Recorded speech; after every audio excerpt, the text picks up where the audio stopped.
Good morning guys! My name is Kai and for today, i-invade muna natin ang channel ni Lay Barlas. Kung bago ka sa channel niya, please don't forget to subscribe. Click the bell icon sa baba para ma-notify ka sa mga susunod na video niya. And kung magugustuhan mo naman to, don't forget to like. Pwede mo rin i-thumbs down, libre-libre, okay lang naman. And share mo na din kung may natutunan ka sa kalokohang gagawin ko for today. So, nakikita niyo sa likod ko is air fryer. Tama! Ano bang gagawin natin? Simple, tuturuan ko kayo kung paano magluto ng pangmalakasang French fries gamit ang air fryer. Pero bago tayo mag-umpisa, may tanong lang ako, no? Lahat ba nakabili na?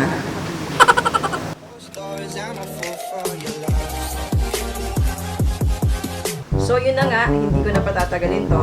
Let's start. So first step guys,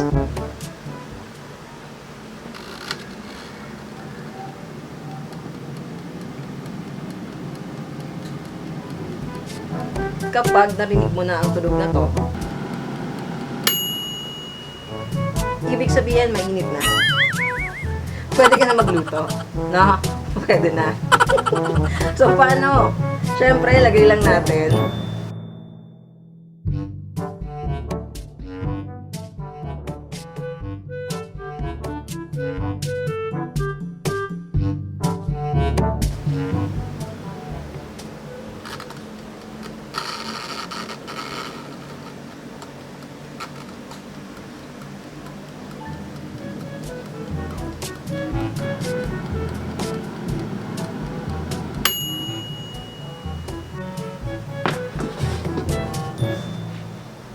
So, ito na nga ang finished product, guys. Ayan, luto na. Ang ganyan. Sobrang crispy na. Try natin. Parang bato. Tapos, ito, may flavorings eh. May kasama. Ayan, barbecue. So, lagay natin.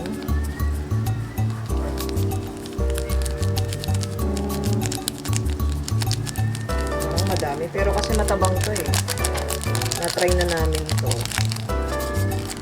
Siguro.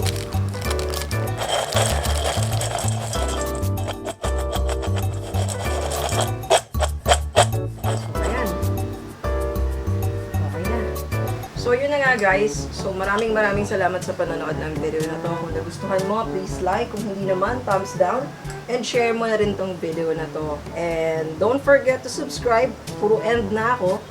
So yun na nga. Maraming salamat sa panonood. And see you sa next video niya. Bye!